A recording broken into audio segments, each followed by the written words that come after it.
Julio, ¿qué pasó? ¿Nos quedamos dormidos y amanecimos en el 2016? ¿O estamos locos? ¿O qué está pasando en la política peruana con esto que está pasando? Y acá tienes tres expresiones de lo que ocurre casi todos los días. Lamentable, ¿no?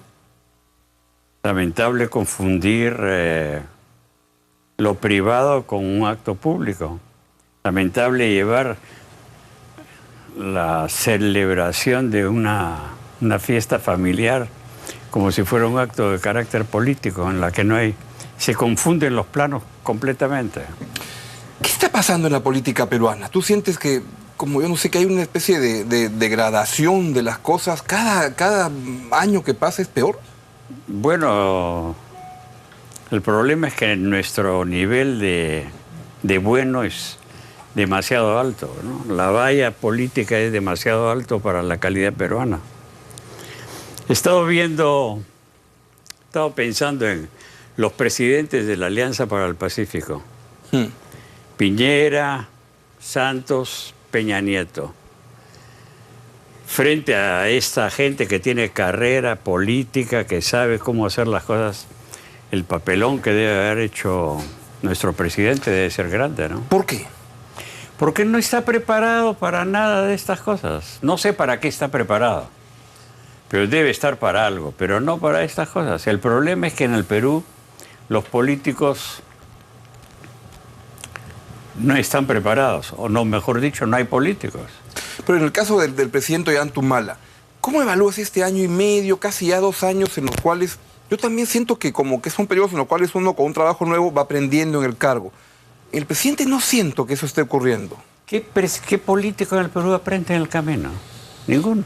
No. Mira, te voy a poner, Fujimori era alguien que llegó casi que no conociendo nada, y tú veías un animal político que cada mes iba como chupando, cada entendiendo. Mes tenía a la persona que le llevaba de la mano. Ya. El problema es que este caballero capturó al presidente. Correcto. En este caso, ¿quién captura al presidente? ¿Tú crees que no se da esa figura? ¿Quién asesora al presidente? No lo sé. Se habla de gente como el coronel Villafuerte, el abogado Roy Gates. Bueno, pero no se le ve que tenga ninguna capacidad que... Y yo lo que creo es que todo este tiempo ha estado mantenido por el crecimiento económico, por la inercia del crecimiento económico. Las últimas propuestas que ha hecho, ¿cuál es la propuesta institucional que ha hecho? Ninguna.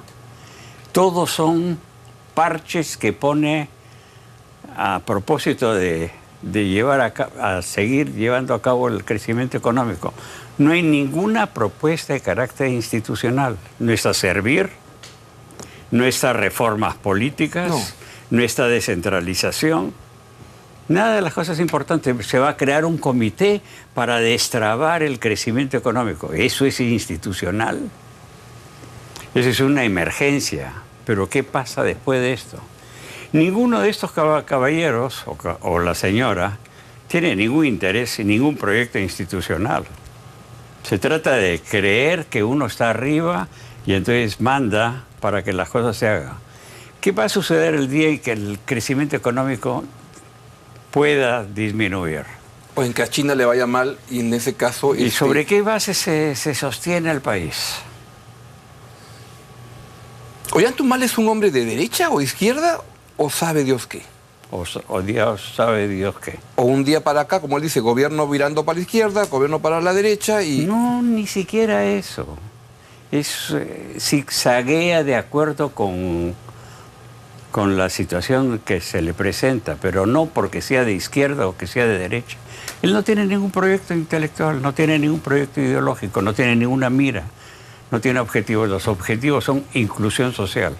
¿Y eso qué es? ¿Cómo se come eso? ¿Con qué institucionalidad lo vas a hacer? Te respondería, eso es reducir pobreza. Muy bien, pero es la reducción de la pobreza, lo hace el crecimiento económico. Pero ¿cuál es la institución? El MIDIS, que es una institución que se ha creado, ¿será capaz de mantenerse en el futuro cuando salga la actual ministra? La señora Trivelli. ¿Qué seguridad tenemos de que eso va a continuar? Uno de los cambios institucionales fundamentales que se tiene que hacer en el Perú es reforma política, el problema de la descentralización y el problema de la administración pública. Nada de esas cosas están. No hay... Estamos hablando de la inseguridad. Mira lo que sucede en el caso de la inseguridad. El Perú, la percepción de inseguridad que hay en el Perú es de las más altas que hay en América Latina. Y no corresponde para nada con los niveles de criminalidad que hay acá. ¿Y eso qué cosa Porque significa? no tenemos ninguna idea de qué es lo que pasa con la inseguridad. No nos explican, no nos indican, no hay un debate nacional absolutamente. Es decir, en última instancia, en un sistema presidencialista en que no tienes partidos políticos y no tienes liderazgo político, es una situación de vacío realmente. La gran pregunta es cómo es que eso se sostiene. Y a eso voy. ¿Cómo hacemos ahora para que tengamos un mejor país a pesar de todo eso? Bueno, ustedes constituyen, ustedes los periodistas, constituyen un factor fundamental para crear conciencia de las necesidades de hacer un debate nacional sobre las instituciones y de hacer reformas institucionales a sabiendas que no va a ser la perfección, a sabiendas que no vamos a llegar al paraíso, pero que puede mejorar un poco. ¿Quién sabe dónde se ha debatido servir? Yo la verdad es que conozco muy poco, pero servir debería ser uno de los elementos cruciales del debate y de la reforma nacional. ¿Y por qué no se debate? ¿Porque a la oposición no le interesa? ¿Porque al gobierno tampoco le interesa discutirlo? ¿Porque a los periodistas nos entretienen otras cosas? ¿Porque el país vive pensando en otras cosas? No, porque a los periodistas les interesan los grandes escándalos, lo que hace noticia. Claro. ¿Y a los políticos qué cosa ganan con eso? Absolutamente nada. ¿Para qué van a discutir eso que no los lleva a las cámaras, que no les da figuración política? Entonces no hay una persona, un líder, una dirigencia que ponga eso sobre el tablero y comience a crear conciencia de la necesidad de echarle mano a la administración pública. Ya, pero ¿cómo se podría, a pesar de todas las deficiencias que haces notar, para que los 3 años que vengan puedan ser 3 años valiosos? Bueno, incentivar a algún político, que todavía queda alguno, para que comiencen a discutir esas cosas. ¿Por qué el señor Alan García, que habla tanto, no pone en marcha un debate sobre esas cosas? ¿O por qué Lourdes? Yo no entiendo. Nadie en la izquierda va a poner una... No se puede esperar de esas cosas. Pero el debate... ¿Qué pasa con la salud pública?